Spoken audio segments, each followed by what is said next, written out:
Here's a timeline that I've put up, and I bet that lots of y'all on this meeting have used a lot of these products in the past. These are some of our basic active ingredients for rains and pastoral. And if we look, we see 2,4-D active that we still commonly use today, has been with us since 1942. If we look at glyphosate, 71. Tricloper, that's the active ingredient in Remedy. I'm sure everybody on this call has been known to use Remedy and diesel to spray mosquitoes. However, look at 2020. If you look at this timeline, I don't think there's ever been 3 new actives launched in the rains and pastoral market in 1 year. So we're going to go into these actives quite a bit. This is the active ingredient name. The herbicide will be sold by a different name, something to keep in mind. But to me, that's exciting. What that means for me is more options for landowners. Maybe a little bit cleaner, less riskier chemistry. And also, we all know the weed pressure is constantly changing. We're constantly having new weeds and new brush species move into our pastorals. And some of these, the old chemistry works great. Others, times we've been met with resistance. So as long as there's development continuing to happen, that helps everybody out. So diving into some new chemistries right here, this is what I call the oldest of the new. And this is not any new active ingredients, but it's 3 old active ingredients combined to make a new herbicide. This one here is known as Meza, and it was primarily released to target prickly pear. And here are some of the benefits of this product: a lower use rate. We also have seen better oak tree tolerance. But keep in mind, it is still a restricted use product. Here are some of the details of this product. I'm sure lots of y'all have used Surmount in the past. Surmount contained the 2 active ingredients, picolinate and fluroxypyr. What they've done with Meza is they added aminopyrrolate to it. So if we look at the cost, it's still around 100 to 105 a gallon. If we look at Surmount, it's still a cheap option. If we look at Tordon 22K, it's the cheapest broadcast option, while Surmount is the cheapest individual plant treatment option. So Meza has some benefits. I did some oak tree trials around Brady, Texas, where instead of looking at what we killed and what we controlled, we looked at what we left alone and left standing. And we saw some definite advantage from that regard. If you're looking at it from a cost standpoint, there's cheaper herbicides out there. I'm going to go through some studies we did with this. And if we look at the individual plant treatment studies of prickly pear, we treated both sides of the pads. And at the end of the study, the recommended rate was still 1%. And if you do that math, that's 1.28 ounces per gallon. You still need to use a surfactant, a non-ionic surfactant.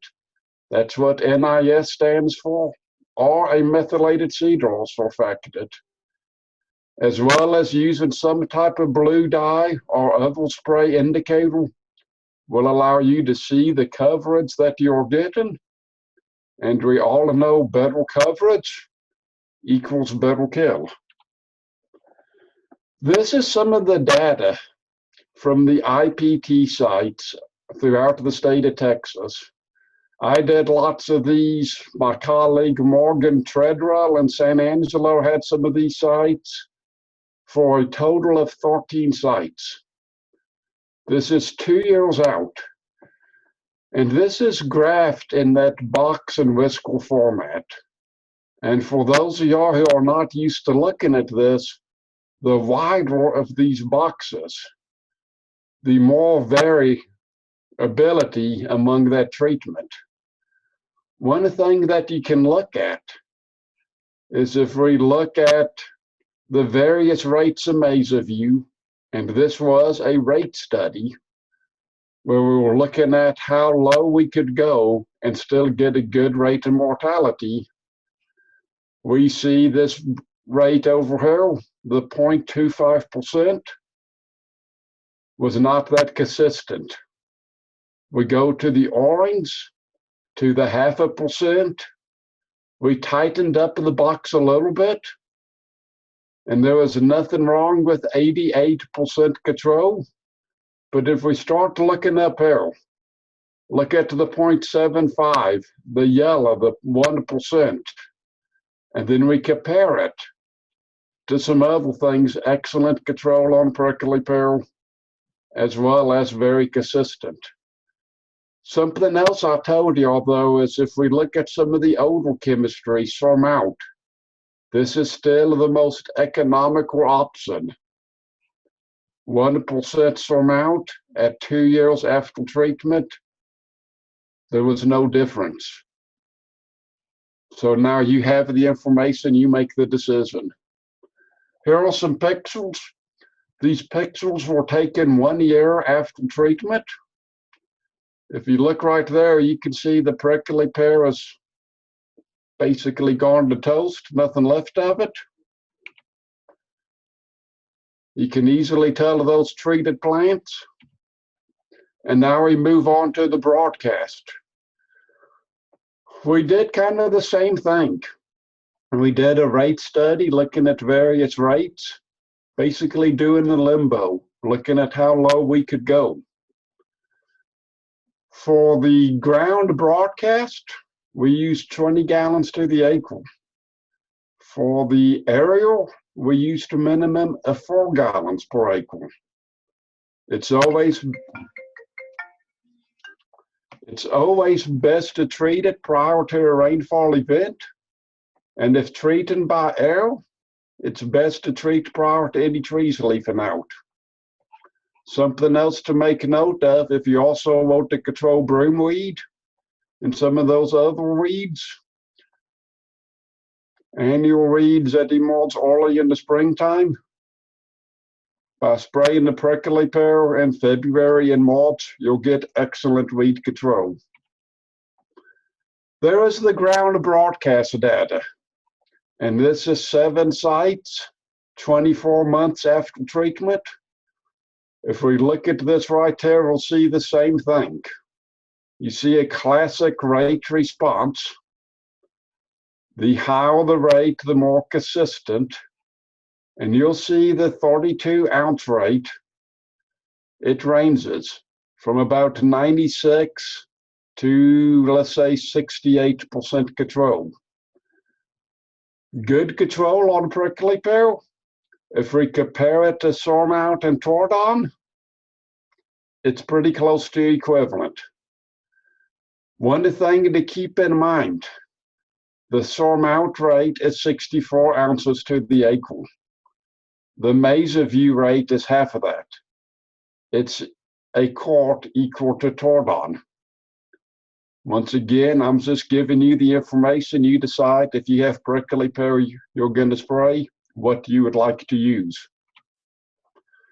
Here are some ground broadcast plots. This one's around Eastland, Texas, 1 year out.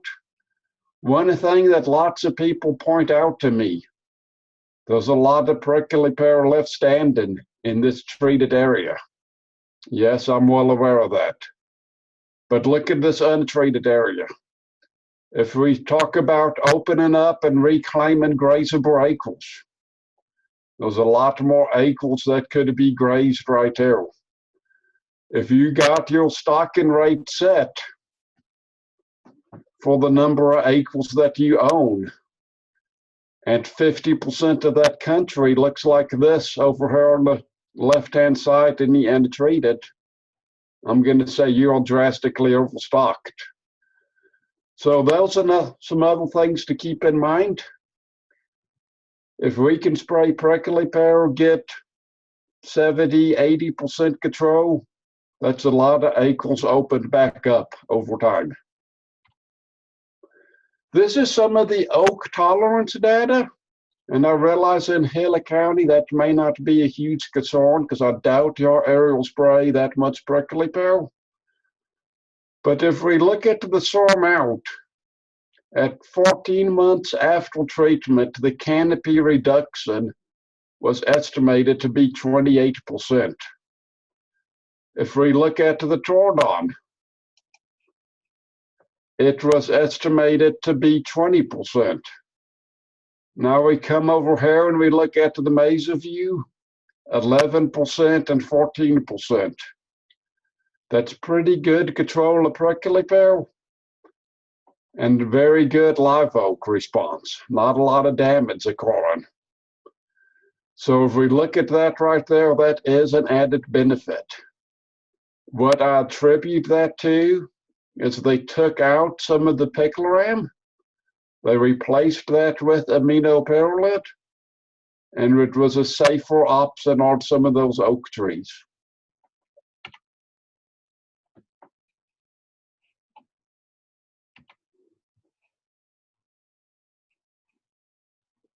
Okay, just 1 minute.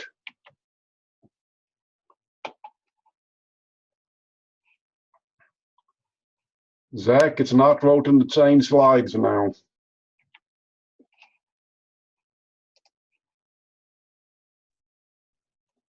I don't know how to help you on that, James. Well, I got it, so you're in luck. Okay, this is the last of this stuff right there. To summarize all this up, 1% IPT was very consistent and gave a high level of control.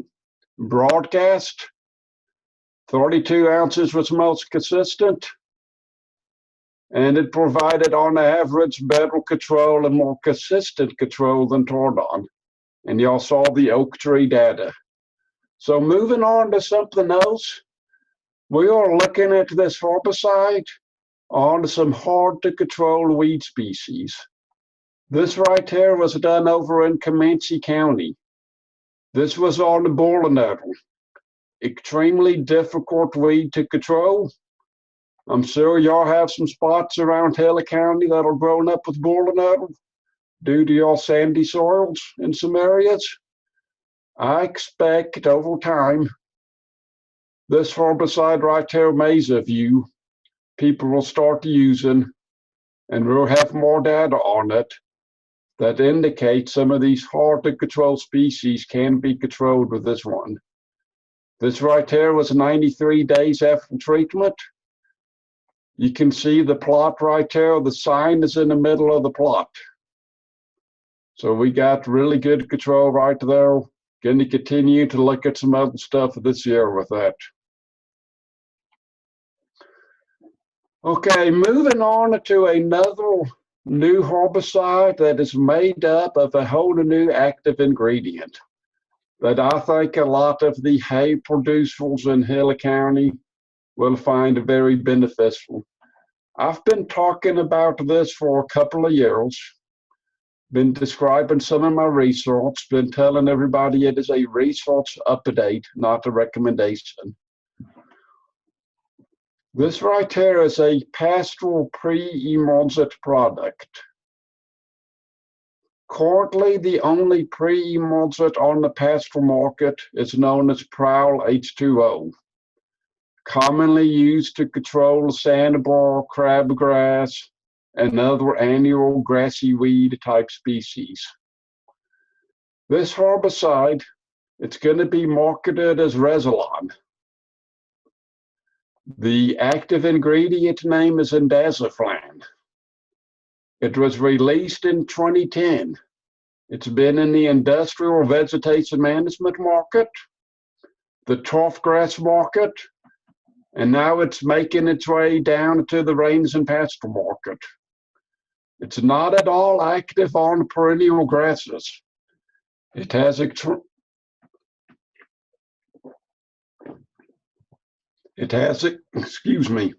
extremely low usage rates.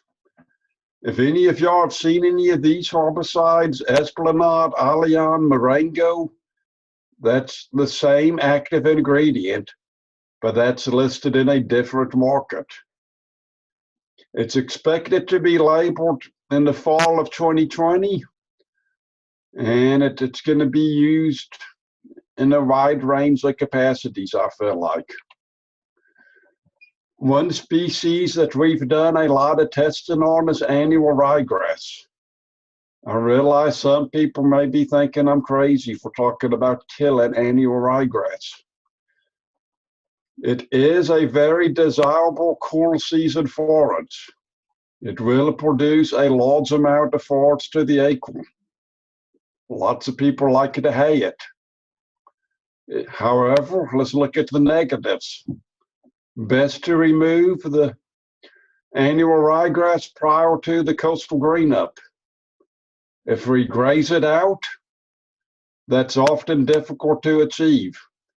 Some of the hay guys that I work with a lot, they are strictly in the hay business. They are not in the livestock business.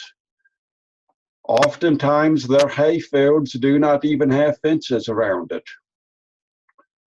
Something else to keep in mind, haying creates a large expense. And if you're not after ryegrass hay, do you really want to do that?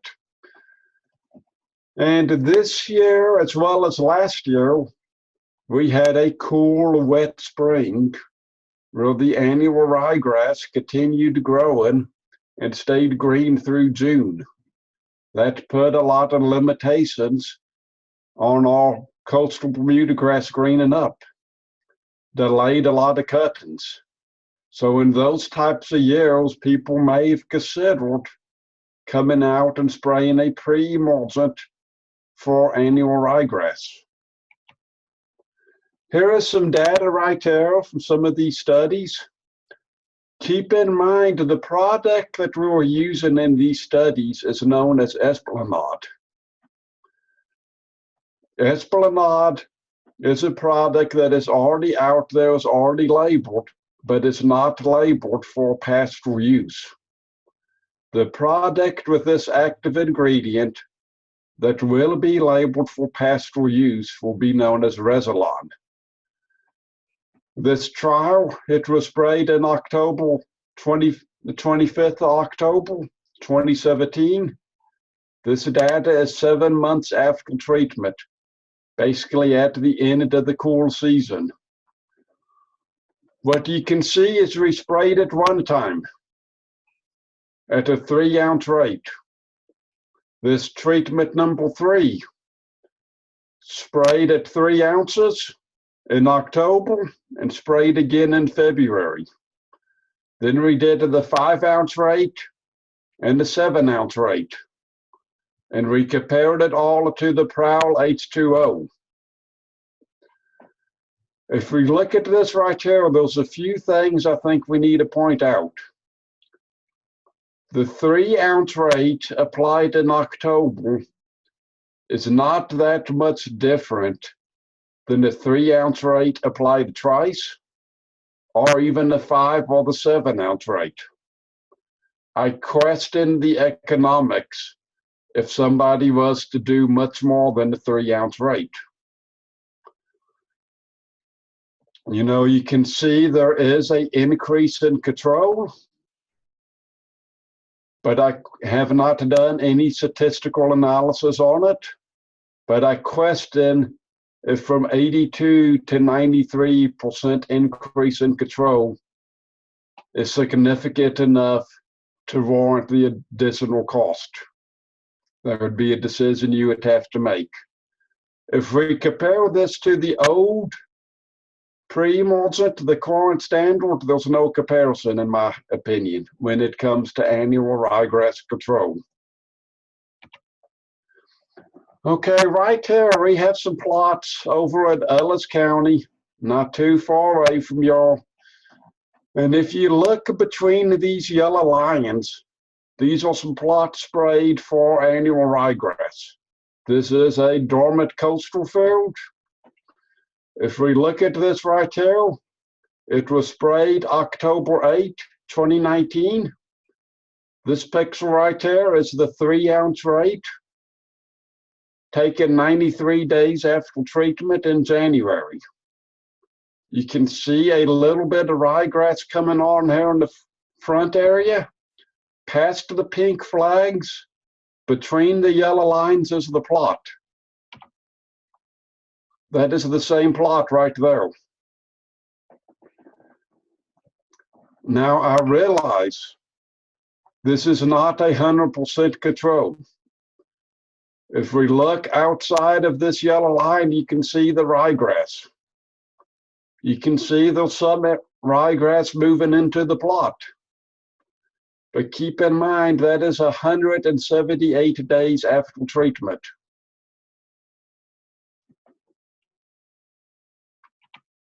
Okay, now we're going to look at the 5-ounce rate. You can see the same thing. If we look right here by this yellow line I put on here, you can see a little bit of ryegrass moving in. You can see it on the outside of the yellow line, there on the right-hand side of the pixel. That is the 5-ounce rate with the pixel taken in April, 178 days after treatment. One thing you may note is the 5-ounce rate may have a little bit more added residual control. It may be it lasts a little bit longer. When this project's complete, I'll crunch the numbers and I'll look at all that. Here is Prowl H2O. This is the January pixel, 93 days after treatment. Here is the April pixel, 178 days.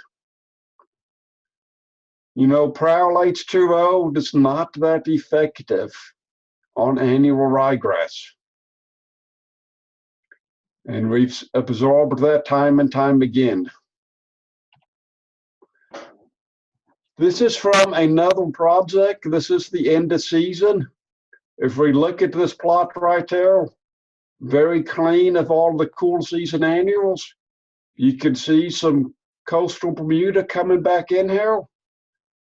But also look at the buffles outside of the flags. So to me, this is impressive, something to be excited about. I know lots of hay guys have crabgrass problems. Keep in mind, crabgrass is a warm season annual. If we're going to spray cool season annuals, we do that in October. If we're going to do warm season annuals with a pre-emulsant, we do that in February to March. You'll see similar type of treatment, 3 ounces, 5 ounces, Prowl. And then we did 3 ounces followed by 3 ounces, 5 followed by 3 ounces, and then you'll see Prowl followed by Prowl.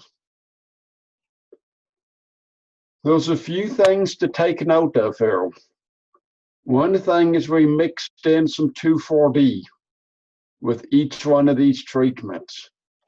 The reason we did that is the broadleaf weeds will become so thick is that it's hard to take note and rate the grass control. So you need to knock out the broadleaves. You need to be able to control those to see what kind of grass control we are getting. Another thing to take note of is Prowl is not a bad option for crabgrass. I do not know if any of the Esplanade, the indaziflan treatments, would be any different statistically if we analyze that compared to Prowl. Something else you can see is we sprayed these treatments over here 5, 6, and 7 We sprayed it in March, and then we sprayed it again at the time they were starting to do the first hay cutting. So you'll see we have increased control on all of the ones where we sprayed it in March, and then we did a follow-up application. So that's something to keep in mind.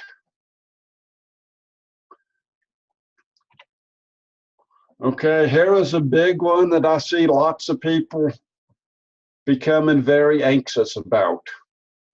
Sandbar control in sandy soil and coastal fields. You know, the past, we've used a lot of Prowl H2O. We've also used some Pastora, and those have always been the best of the bad options. This right here is a timing study that where we sprayed this stuff in December, sprayed it in January, sprayed it in February, and then again in April with the Pastora. Once again, we added in a little bit of Cimarron Plus this time to knock out any broadleafs that may be trying to germinate.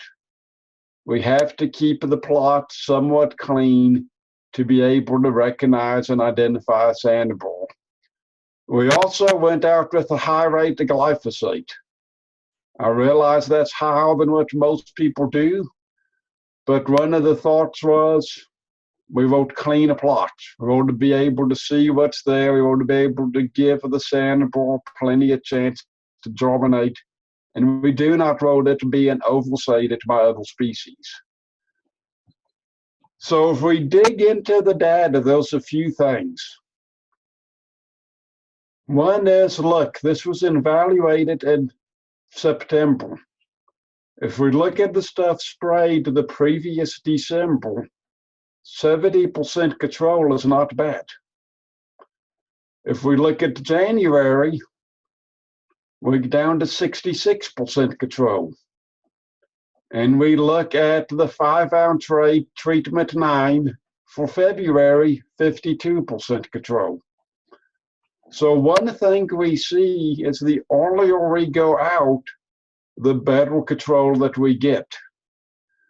Something else that we see, all of the Prowl looked really good. The Prowl was pretty comparable to the indaziflan treatments.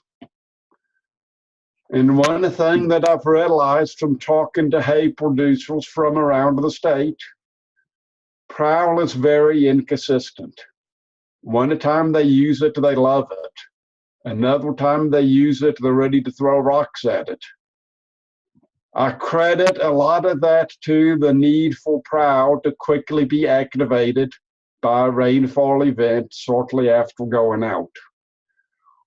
Another positive trait we've seen with the indaziflan, also known as Esplanade and Resilon, it does not have that need to be activated as quickly. So that's a positive benefit. Pastora, anybody who has used Pastora for sandbar control, they know that it is all about the timing. You got to spray it just right when that sandbar's about 1.5 inches tall, and it will control what is up and growing at that time. Keep in mind, though, you're going to get a second flush, and it's not going to control that. So I'm not surprised at all to see those numbers.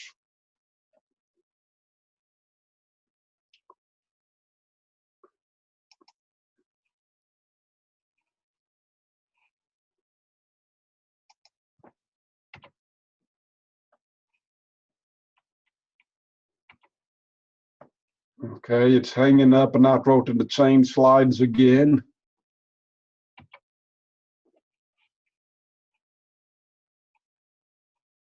Okay, there we go. Okay, these are some facts that I pulled out of the Weed Science Handbook. And I realize most of y'all do not enjoy looking at the technical aspects of herbicides like I do. And I'm one of the few odd ones out there that can get into looking at this stuff. But these are all facts put out in the Weed Science Handbook published by the Weed Science Society of America. But one thing I want to point out is if we compare these two pre-emergent herbicides, and if we go down to the very bottom, look at the half-life of the indaziflan compared to the pendimethalin. 150 days and 44 days. Keep in mind, pendimethalin has been our go-to product for pre-emergent grass control in improved pastorals. There's been nothing else out there. That's been the only product we can utilize. Now we're about to have a new one coming out, and I feel like with this half-life alone, it will be much appreciated. You know, if we look into the WSSA groups of herbicide, one's a mitosis inhibitor, one's a cellulose inhibitor. Those are both aspects well beyond the scope of this presentation we do not need to get into. But I thought y'all would appreciate seeing the half-life and seeing what this could bring in terms of improved pastoral annual grass management. Okay, now there's another new herbicide coming out. This one's being brought to us by Corteva. That is the long-standing Dow AgroSciences company. It's the first new active they've put out in right around 15 years. And it's a broadleaf pastoral product. You know, lots of y'all in the past have used Graze On Next. The company is trying to launch this to replace a lot of the Graze On Next acres. And it has some benefits. This right here was a plot we did up in Parkville County, Weatherford area. This was put out via dry fertilizer. And this picture was taken 98 days after treatment. So if we look at this, we see a lot of western ragweed in the buffers, and you'll see the lush green grass there in the middle. This is on buffalo burl. You'll see there's one little plant there in the middle of that plot, but all in all, it gets pretty good control. And this was done right there at Hill County, Snow on the Mountain. And also another thing to take note of is the day we sprayed it, June 20th, the broomweed had already branched. And at that point, broomweed is very difficult to control. So we did get good control of the snow on the mountain as well as the broomweed. Here are some details about this herbicide. They took the 2,4-D out of Graze On Next, is what Corteva did. Graze On Next has long been the standard for broadleaf weed control, or it's been a common one, and it was 2,4-D mixed with amino pyrrolate. They took the 2,4-D out and they replaced it with this new active known as Rinskor, which allows this to be a non-restricted use herbicide, meaning no license is required, anybody can go buy it. Something else that I see being a benefit for y'all there at Hill County is no 2,4-D, no license required, less drift potential. But something I'm going to caution y'all about. The amino pyrrolate will definitely kill cotton and will kill other broadleaf crops. And with any herbicide, you're all likely to get some off-target movement if you spray in non-prime conditions. So something to keep in mind. EPA even gave this molecule Rinskor Green Chemistry Award. So if you get into trying to use environmentally friendly chemistry, there you go. The cost, approximately 95 bucks a gallon. Cost vary depending on geography, depending on retailer, and so on and so on.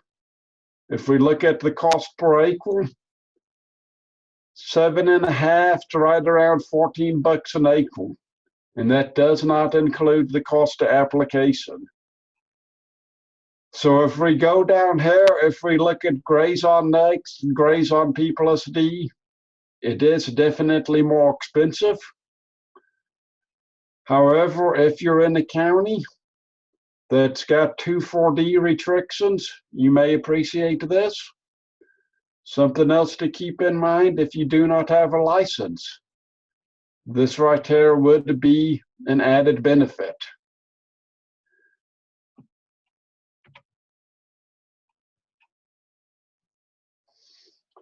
If we look at some of the application methods of this new herbicide, I'm sure lots of y'all are aware. The past couple of years, it's really grown in popularity a lot to mix liquid herbicide in with dry fertilizer. This right here has been a common practice. So that can still be done with this new herbicide. A common complaint that I heard a lot was people trying to mix graze on next in with liquid fertilizer. So this right here would be an added benefit, and as always, you can always go out and use the conventional type spray rigs. You know, anytime Extension is talking about weed control, we always have to say calibrate your sprayer. Calibrate, calibrate, calibrate. One thing I thought I would show, and please understand, this is no endorsement of Corteva, a Dow, of anything. But I took the 3 historical, well-known pastoral broadleaf weed control herbicides, and let's look at these rates. Graze on P plus D, 32 to 48 ounces. Then we have graze on next, 24 ounces. And now we have a DuraCor, 12 to 20 ounces to the acre. As rates continue to decrease, the importance of calibration continues to go up. You know, I compare this a lot to cell phones. I remember the old bag phones. And now look, everybody has an iPhone that's a fraction of the size that can do so much more. So there's no different in herbicides. Just a little note there on the importance of calibration.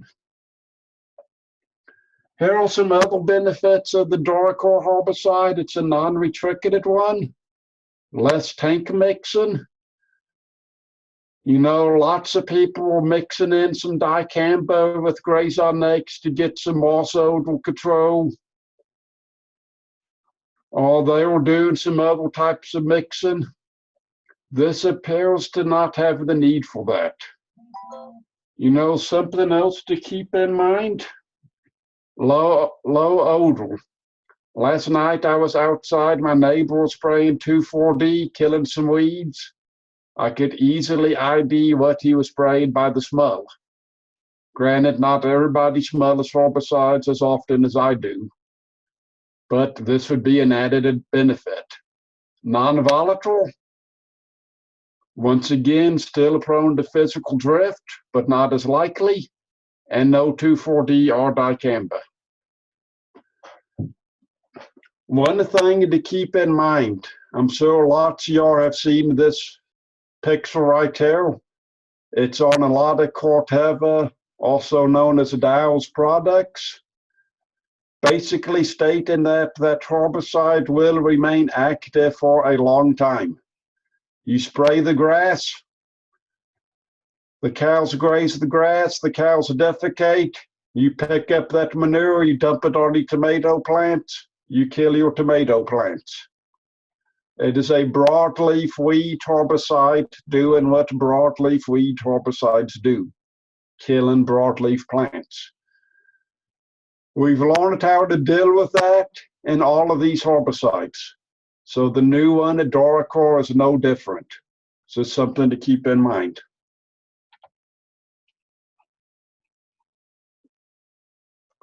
Invora herbicide. This is the last new one that I'm going to talk about today. This one's being brought out by Bayer. You know, Bayer's been in the crop protection, rains and pasture industry for a little bit now, but they're looking at launching 2 new actives this year. The actives of this one would be aminocyclopericol mixed with tricloper. Tricloper is similar to Remedy, but keep in mind Remedy is an ester formulation. This is an amine formulation of tricloper. TDA recently gave approval for this herbicide, and it will soon be available in these 30-gallon drums.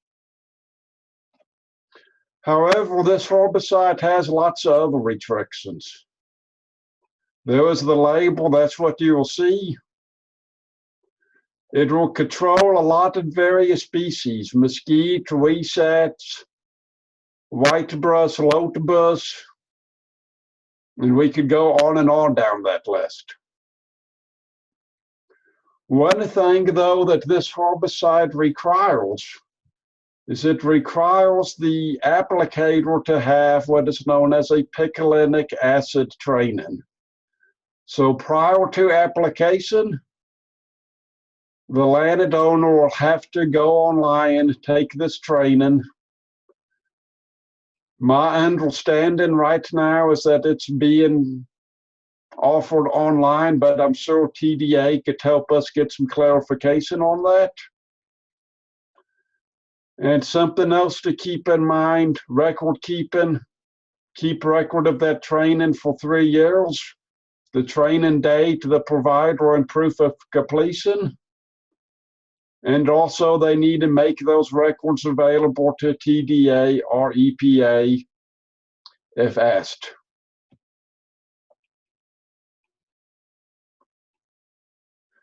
If we look right here, this herbicide has a lot of the same traits as what we've been dealing with lots of Corteva herbicides for years. Basically, this herbicide is not broken down very fast, and it will remain active going through the rumen. So if you spray the grass, the cows graze the grass, do not remove that manure.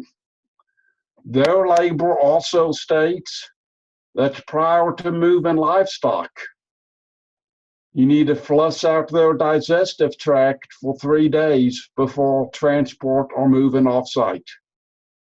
So yes, this is an option.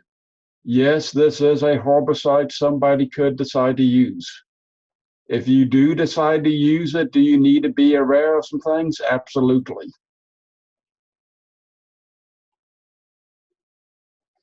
Here are some landowner requirements for Invora.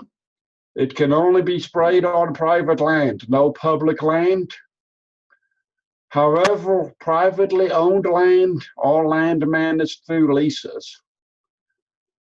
One thing to keep in mind is if you have a lease place, let's say you have a 5-year lease, you cannot spray it any later than year 3. So there's a lot of requirements, a lot of things you need to be aware of, but it's an option. Buffer zone, same type of deal.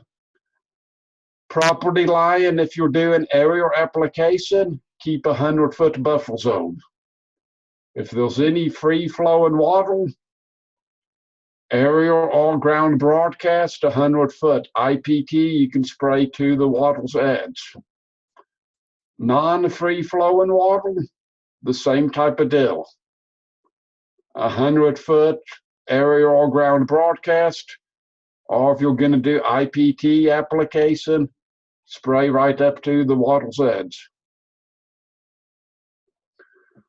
Okay, we've been talking a lot about herbicides, a lot about weeds coming up, and new tools that are becoming available to help us fight some of these weeds.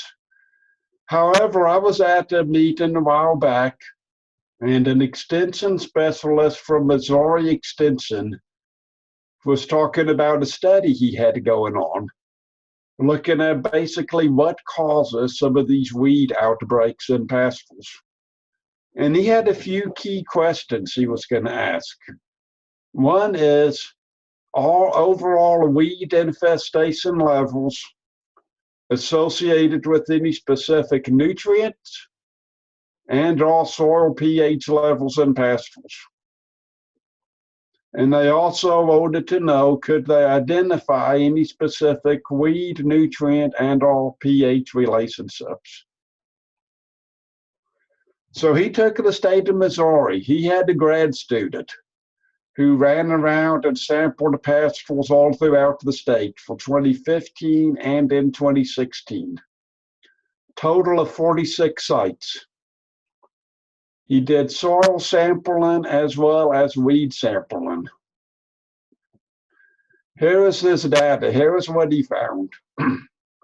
80% of the pastures that he surveyed were classified as having low or very low soil phosphorus levels.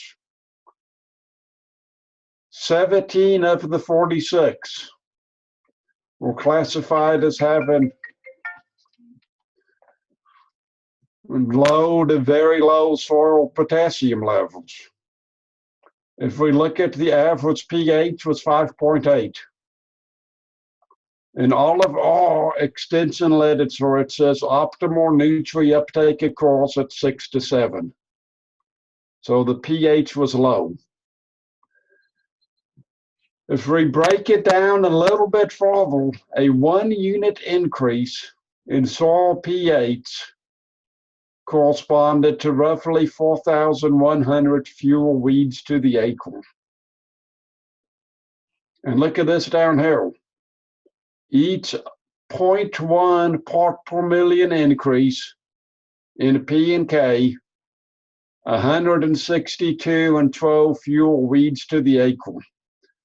You know, we always want to fight weeds with herbicide. Basically, herbicide's cheaper than fertilizer. Definitely cheaper than going out and liming the pasture to trying to get your pH correct. But before we continue to keep on battling these weeds, think about some of this stuff. Do your soil sample and get an idea of where you're at. Here are some parameters that he came up with. You can see soil pH right there. You can see phosphorus, potassium, manganese, calcium, and so on. They were able to come up with some relationships that basically told them, hey, if we can get some of our fertility problems right, we may not need to be spraying as much. If we look at some of these species right here, lots of these species are stuff that we fight regularly every year in Texas: ragweed, ironweed, truss nettle, and so on. We don't need to go through them all. But you can see how he was able to relate some of that stuff to some selective weed species. Here is the seasonal data. If we look at this right here, you can see the total weeds out there and how they related to the various time of the year. And if we look right here, one thing this will tell you is to pick your primary problematic weed and time you'll spray in around the emergence of that weed. And that will kind of give you a little bit of information, a little bit of a guide to go on. Something I was going to sum up on: lots of people think they have to mow their pastures for weeds every year. If we break it down, look at the economics of that, there is no spreader out there that can selective weed and leave a grass. So you lose a lot of grass production. Also, keep in mind the cost. Roughly $4 an acre difference. So some things to keep in mind. Here is a handy extension publication. It's ESC 046. It will list the active ingredients, the trade names, and any restrictions that are associated with that product. That is all the information that I had for y'all today. If anybody has any questions, please feel free to let me know. If you want to, there my email address is. Feel free to reach out to me anytime if you have any questions. All right, thanks, James. Hope everybody enjoyed that and learned a little bit from that. Again, if you do have a question, let's get that answered, or at least try to today. And the question is from Terry. And Terry, one thing to know about spraying Prowl H2O, that herbicide is a pre-emergent, meaning it's useless on weeds that have already germinated. So there is no way you could go out and spray it to try to control broadleaf weeds already up. However, one other thing to point out is all of our broadleaf weed herbicides are extremely safe when being used over the top of actively growing grasses. So I would not be concerned about damaging my Bermuda grass at all with a broadleaf weed herbicide application. I hope that answers your question. Looking at the question right here, the Prowl label says to spray while Bermuda grass is dormant. Yes, it does say to spray that. However, keep in mind that it's a common practice to put out a second application of Prowl during the middle of summer to continue to get some additional control of those late season germinating sandbars.